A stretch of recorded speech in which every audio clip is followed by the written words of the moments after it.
Mark, I want to describe a day to you. Tell me if this sounds familiar to anyone watching. Okay, go.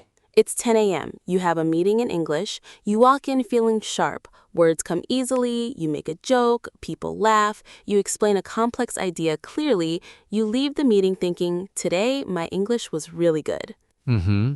Same day, 7 p.m., you have a video call with a colleague. Same language, same level, same brain. And you sound like a different person. You stutter, you forget words you've known for years, you reach for the simplest vocabulary, the conversation is exhausting, you leave the call thinking, what is wrong with me today? And the answer is nothing is wrong with you. You just experienced the 7 p.m. fluency drop, and it has nothing to do with your English level. It has everything to do with your brain running out of fuel. Literally running out of fuel, because there's a specific, measurable, scientifically documented thing happening inside your brain between 10 a.m. and 7 p.m. And once you understand it, you stop blaming yourself, you start working with your biology instead of against it. And the key insight of today's episode is genuinely fascinating. Your willpower, your decision-making, and your second language processing all run on the same fuel tank, the same energy source, the same biological resource. And when that resource gets depleted during the day, your English is one of the first things to suffer. Not because you're bad at it, because the tank is empty. And this is shareable knowledge, the kind of thing that once you understand it, you want to send to every learner you know, because it explains a phenomenon they've all experienced and never had a name for. Welcome to Side by Side English Podcasts. I'm Mark. I'm Sophie.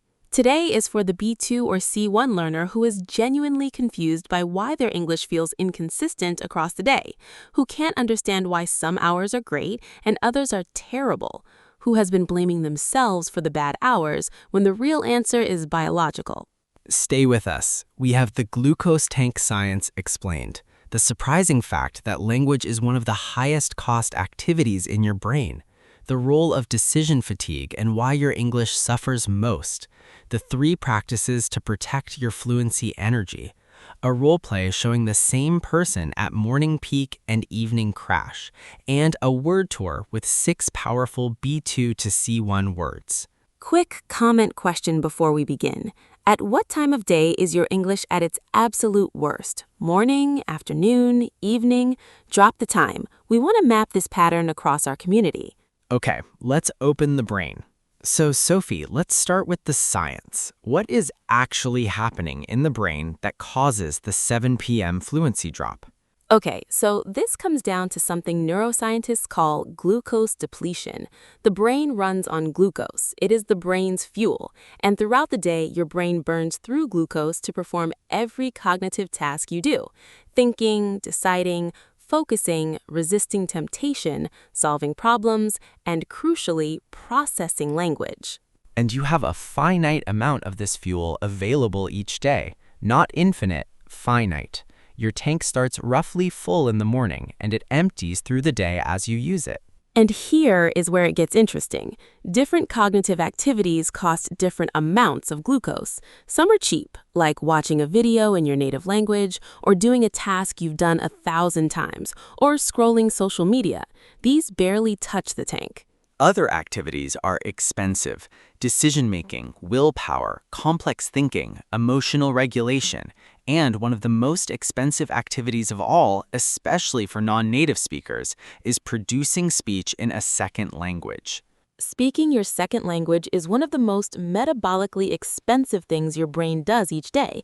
It uses up glucose faster than almost any other activity in your day because it requires simultaneous processing of grammar, vocabulary, pronunciation, listening to the other person, reading their face, planning your next sentence, managing your emotions, all at once, all in real time. Almost no other activity requires this much parallel processing. And which means every English conversation drains your tank significantly, even short ones, even casual ones. The brain is doing real work every minute when you're speaking English. And here is the key insight. Your willpower, your decision-making, and your second language processing all share the same tank. They are not separate budgets. They are one budget. which means every decision you make all day drains your English fuel. Every act of self-control drains your English fuel. Every difficult task drains your English fuel. By the time you get to 7 p.m. after a full day of decisions, meetings, self-control moments, and complex tasks, your tank is nearly empty, and your English is sitting at the bottom of the tank. And this is why a learner who is fluent at 10 a.m. can sound like a beginner at 7 p.m. Not because they forgot English, because their brain literally does not have the fuel to access it at the speed and complexity that fluent speech requires. Let's actually break down why language is one of the most fuel-intensive activities your brain does, because I think when learners understand this, they stop blaming themselves for the drop and start respecting their biology. Yes, 3 reasons. Reason 1. Language requires parallel processing. When you speak English, your brain is doing many things simultaneously: retrieving vocabulary, constructing grammar, monitoring pronunciation, listening to the other person, reading their face, planning your next sentence, managing your emotions, all at once, all in real time. Almost no other activity requires this much parallel processing. Reason 2. Second language processing is not automatic. In your native language, much of this work is automatic. The brain has built efficient pathways over decades, so native language speech is cheap. It uses very little fuel. But second language speech, even at B2 or C1 level, is still partially conscious, still requires active retrieval, still costs the brain real effort, so it burns through glucose much faster than your native language ever does. Reason 3. The conscious monitor is always running. We talked about this in our grammar episode, the conscious grammar monitor, the little voice in your head that checks your sentences as you produce them. That monitor runs on glucose, and it runs constantly. For most B2 learners, the monitor never fully shuts off, even in casual conversation. 3 reasons: parallel processing, non-automatic retrieval, constant monitoring. Together, they make speaking a second language one of the most expensive activities your brain does each day. And the cost adds up. And by the time you've had a normal day of work, decisions, meetings, problem solving, and self-control, your tank is depleted, and the English that was easy at 10 a.m. is now hard at 7 p.m. And this is decision fatigue showing up in your language. Let's talk about decision fatigue because it deserves its own moment. Yes, decision fatigue is the phenomenon where the quality of your decisions deteriorates as you make more of them. It has been studied extensively. Judges make worse rulings later in the day. Doctors make more diagnostic errors at the end of shifts. Shoppers make worse purchasing decisions at the end of long shopping trips.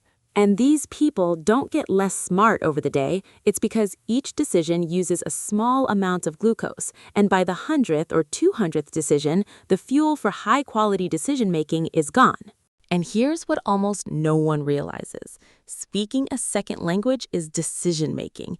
Every sentence is a series of small decisions: which word to use, which tense, which preposition, which intonation. Each one is a micro-decision. And after a day of thousands of life decisions, your brain has very little capacity left for thousands more language decisions. So your English doesn't crash because it's weaker in the evening. It crashes because your decision-making system is depleted, and speaking is decision-making in its purest form. This is genuinely freeing for learners because it means the evening crash is not a sign of failure. It is a sign of normal human biology. The same biology that makes a judge make worse rulings at 4 p.m. makes your English worse at 7 p.m. You are not broken. You are tired in a very specific, very predictable way. And once you accept that, you can stop fighting it. You can stop forcing important English conversations into your worst hours. You can start protecting your peak hours for the things that matter most. Which brings us to the 3 practices that protect and extend your English fluency energy. Because while you can't increase your tank size dramatically, you can manage your tank much better than most learners currently do. Yes, 3 practices. Each one targets a different aspect of the energy system. Practice 1. Schedule strategically. The single most powerful change you can make. Look at your day. Identify your peak hours. For most people, this is somewhere between 8 a.m. and 12 p.m. And from now on, whenever possible, schedule your most important English conversations during those peak hours. The job interview, the big presentation, the high-stakes meeting, the difficult phone call. And conversely, do not schedule important English moments late in the day if you can avoid it. After 4 p.m., after 6 p.m., definitely not after 8 p.m. Save those hours for low-stakes activities, watching shows, reading, listening to podcasts, things that don't require active production. And this single shift can transform a learner's professional life, because the same English conversation goes very differently at 10 a.m. versus 7 p.m. And if you can choose 10 a.m. every time. Practice 2. Reduce decision load before important moments. This is a more advanced technique, but it's powerful. If you have an important English meeting at 2 p.m., you want as much glucose available as possible at 2 p.m. So in the hours before, minimize unnecessary decisions. Eat the same lunch you always eat. Wear the clothes you decided on the night before. Don't tackle complex problems right before the meeting. And this is exactly what high-performing professionals do for important moments. Steve Jobs wore the same outfit every day. Mark Zuckerberg famously simplifies decisions. They were unconsciously protecting their decision-making budget for the things that actually matter. You can do the same thing before important English moments. Reduce decision load, conserve glucose, show up with a full tank. Practice 3. Refuel deliberately. This is the science of replenishing glucose. Eating food, especially food with some glucose content, helps. Sleep is the deepest refuel, the only one that fully restores the tank. Short rests during the day also help partially. Even a 5-minute pause between meetings makes a measurable difference. And learners often skip this. They go from meeting to phone call to email, never pausing, never refueling, and then they wonder why by 6 p.m. their English is gone. The answer is they never let the tank recover. So, if you know you have an important English event in the afternoon, eat a real meal beforehand. Take a short break before it. Don't pack your morning so tight that you arrive at the afternoon already depleted. 3 practices. Schedule strategically, reduce decision load, refuel deliberately. Together, they let you get the most out of the energy you have, without trying to magically expand your tank. And the realistic version of this is even doing 1 or 2 of these consistently transforms your relationship with the 7 p.m. drop. The drop still happens, but you stop being a victim of it. You start managing around it. Okay, let's do a role play. Mark, I want to show the audience what the morning peak and the evening crash actually sound like in the same person. Yes, set it up. Same scenario both times. Someone asked Maria, our B2 learner, what did you do last weekend? Once at 10 a.m., once at 7 p.m. Same Maria, same English level, same vocabulary, different fuel state. Okay, version 1. Maria at 10 a.m. Fresh, coffee in hand, tank is full. Oh, my weekend was actually really nice. I went hiking with a couple of friends on Saturday. We did a trail I've been wanting to try for months. Honestly, the views were unbelievable. And then Sunday, I just stayed at home, cooked something proper for once, and watched a movie. Pretty much the perfect weekend. And listen to that. Easy, flowing, specific, natural rhythm. The personality is there, the vocabulary is sophisticated. This is Maria at her best. Same Maria. Now, version 2, same Maria, 7 p.m. After a long day. The same colleague asks the same question.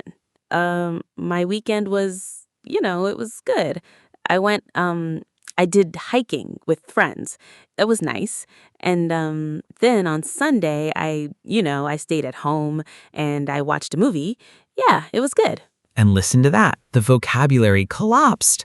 Unbelievable views became it was nice. Cooked something proper disappeared completely. The ums multiplied, the sentences shortened, the personality flattened, the story lost all its texture. Same person, same English level, same story.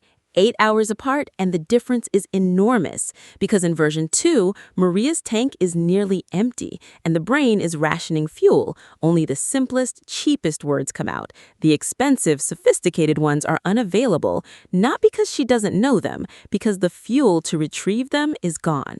And when she has 8 hours of sleep, eats breakfast, and walks into a 10 a.m. meeting the next morning, the same sophisticated Maria will be back effortlessly because the tank is full again. Your English doesn't degrade over the day. Your access to it degrades. And that is a completely different problem with a completely different solution. Word tour? Word tour. First word, depletion. Depletion is the state of being drained, used up, or emptied. We talk about resource depletion, energy depletion, glucose depletion, and it is exactly what happens to your brain's language fuel over the course of a day. For example, the 7 p.m. fluency drop is caused by glucose depletion, not by any change in your actual English ability. Repeat, depletion. Depletion. Next, finite. Finite means limited, having an end, not infinite. Your daily mental energy is finite. Your decision-making capacity is finite. And understanding this changes how you manage your day. For example, your glucose budget for the day is finite, which means every decision you make has a small cost that adds up over time. Repeat, finite. Finite. Next, cognitive load. Cognitive load is the amount of mental effort a task requires. We've used this in an earlier episode, but it deserves another spotlight here. Speaking a second language has unusually high cognitive load, which is why it depletes your daily energy so quickly. For example, the cognitive load of speaking a second language at advanced level is higher than most people realize, which is why it depletes your daily energy so fast. Repeat, cognitive load. Cognitive load. Next, to replenish. To replenish something means to refill it, to restore it to its previous level. We replenish supplies, we replenish energy, we replenish stocks. And the language we use about energy management often uses this word naturally. For example, a real meal, a short break, or a good night of sleep can replenish your cognitive fuel for the day ahead. Repeat, replenish. Replenish. Next, to ration. To ration means to limit how much of something you use, especially when supplies are low. When your brain runs low on glucose, it begins to ration energy, and the more expensive activities, like advanced language production, get cut first. For example, by 7 p.m., your brain rations the energy it gives to second language production, which is why you sound less sophisticated than you would in the morning. Repeat, ration. Ration. And finally, conservation. Conservation is the act of protecting or preserving something so that less of it is used. We conserve energy, we conserve resources, and conservation is exactly what the brain does when it's running out of fuel. It conserves by simplifying everything possible. For example, the simpler vocabulary that emerges in the evening is the brain's natural energy conservation mode, not a sign of decline in your English. Repeat, conservation. Conservation. 6 words today. Depletion, finite, cognitive load, replenish, ration, and conservation. Every one of these is a real, modern, useful English word that you'll hear in conversations about productivity, energy management, and learning. And every one of them captures something specific about how your brain actually manages its own fuel. Sophie, one final takeaway for everyone watching. That the 7 p.m. fluency drop is not a sign that you are bad at English. It is a sign that your brain has been working hard all day in many different ways, and the fuel to access your full English capacity has been used up. Your English is still in there. It just can't all come out when the tank is empty. And once you understand this, you stop blaming yourself for bad evening conversations. You start working with your biology instead of against it. You schedule important things for peak hours. You protect your energy when it matters. You stop expecting consistent fluency across all 16 waking hours of your day. And the version of you who is fluent at 10 a.m. is the real you, not the version at 7 p.m. The 7 p.m. version is just a tired version, and tired versions of everyone in any language perform worse. You are not exempt from biology just because you speak English. Stop measuring your fluency by your worst hour. Start measuring it by your best hour, because your best hour is what your English actually is. The evening drop is just what tired humans do. Small challenge before we go. For the next 7 days, do one simple thing. Track when your English feels strongest and when it feels weakest. Just notice. Make a quick note on your phone after each English conversation or moment of English use, the time, and a quick rating, 1 to 10, of how easy your English felt. And after 7 days, look at the pattern. We almost guarantee you'll see a clear curve. Strong in the morning, weakest in the evening, with some specific variations that are personal to you. And once you have that pattern in your hands, you can start using it, scheduling your important conversations into your peak window, protecting that window, adjusting your life so that the moments that matter most happen when your English is at its best. And drop a comment after the week. Tell us what you found. Tell us when your peak is. Tell us when your crash hits. We want to see the patterns across our community. Because once you know your own rhythm, you stop being a victim of it. You become the person who works with it. And that small shift can change your professional life in English in ways you didn't expect. I'm Mark. I'm Sophie. Thank you for being here. Thank you for being willing to look at the deeper biology of how you actually work. Manage your fuel. Trust your peak. We'll see you in the next one. Bye, everyone. Bye.